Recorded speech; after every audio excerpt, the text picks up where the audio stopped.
Je veux dire que cet atelier vient à son heure, dans la mesure où que tout le monde sait que la décharge de Mbobos crée des problèmes de santé, de sécurité. Mbobos étant une niche criminogène, donc qui parle de Mbobos parle d'insécurité, qui parle de pollution, parle de santé, surtout la pollution atmosphérique, mais la pollution souterraine, parce que la nappe phréatique est aussi polluée sur un rayon de presque de plus de 10 km. Donc cet atelier est une opportunité pour nous, habitants de Keur Massar et de Malika, ainsi que les récupérateurs, pour définir un avenir. On ne peut pas dire, c'est-à-dire qu'on arrête immédiatement la décharge, mais qu'on fasse un profit de cette décharge pour qu'enfin les acteurs, les différents acteurs puissent en bénéficier. Action pour la justice environnementale, en collaboration avec Mbobos de Fadoye, a jugé nécessaire en tout cas d'organiser une discussion, un forum communautaire pour discuter de la problématique de Mbobos. Donc cet atelier réunit en tout cas les habitants de Malika, mais également de Keur Massar. Donc cette discussion a pour objectif de trouver des solutions durables avec les communautés pour en tout cas qu'on puisse faire un marche en avant pour une gestion durable et responsable de la décharge de Mbobos. Donc comme on l'a dit tout à l'heure, Mbobos a été créé depuis très longtemps. Donc cette décharge ne date pas d'aujourd'hui. Mais il y a beaucoup d'initiatives qui ont été menées pour que, en tout cas, que Mbobos soit encadré. Mais il n'y a pas eu en tout cas une solution durable. Donc notre objectif aujourd'hui, c'est de trouver avec les communautés une solution durable pour que Mbobos soit encadré, mais également sans en tout cas entraver la problématique de tout un chacun.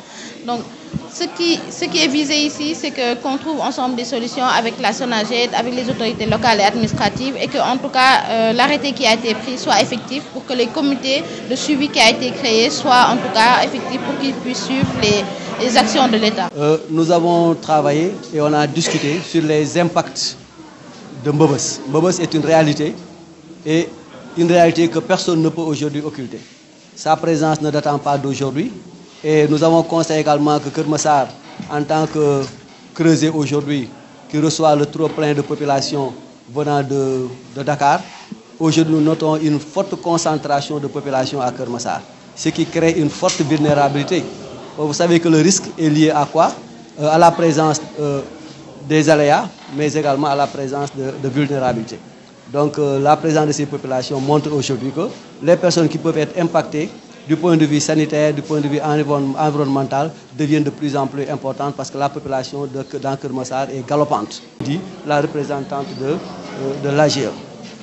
Alors, pour ces solutions durables, nous avons pensé que l'histoire de Mbobos, pour la gestion de Mbobos, il y a eu des antécédents.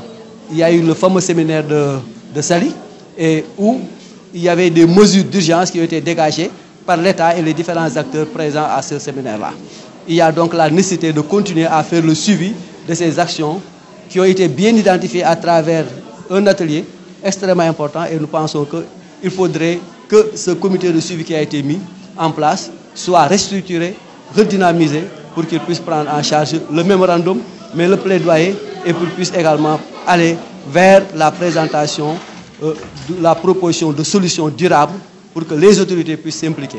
Il faut également que les autorités locales s'impliquent bien, mais il faudrait également que le ministère de l'Urbanisme, le ministère de l'Environnement, l'État du Sénégal, à travers le Premier ministre, à travers également le Président de la République, puissent véritablement prendre à bras le corps la question de Mbobos. Parce que la question de Mbobos est une question qui perdure.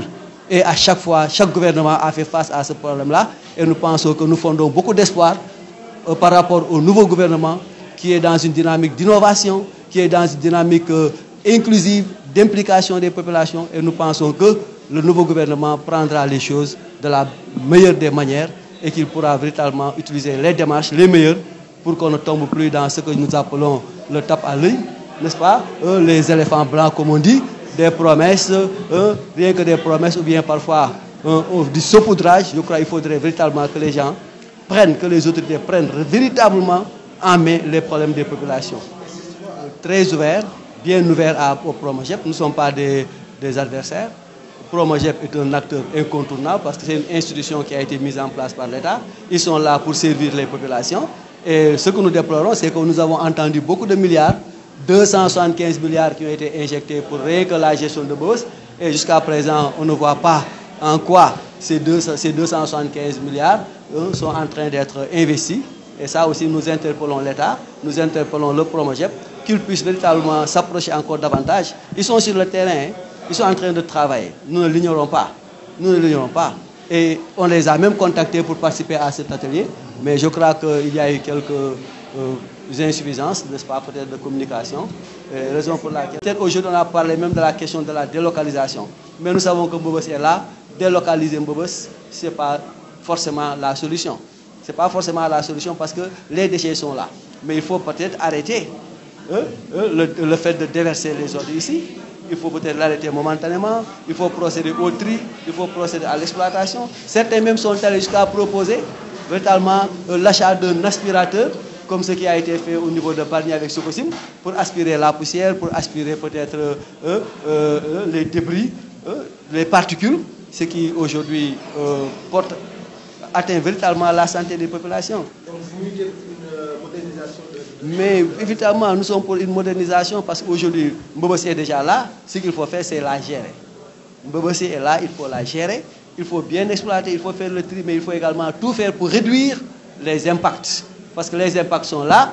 Maintenant, aujourd'hui, il faut aller vers la réduction des impacts jusqu'à leur disparition complète et que Malika, Keur Massar, les quartiers environnants puissent avoir une qualité de vie. Parce que c'est de cela qu'il s'agit. Parce que n'oublions pas que l'eau est infectée. La nappe est infectée, la pollution atmosphérique, sans compter ce qu'on appelle les externalités. Tous ces camions, des centaines de camions qui entrent à Keur Massar, qui passent par la route avec des enfants, qui s'agrippent à ces camions, avec les accidents répétés, que nous rencontrons tous les jours, des enfants qui perdent leur vie, mais ces enfants également qui sont la déperdition scolaire. Parce que tous les enfants qui ont goûté à l'argent facile, n'est-ce pas, avec la récupération, ça pose problème, c'est des enfants qui sont difficilement maintenus dans les établissements. Alors ça, je crois que c'est une préoccupation.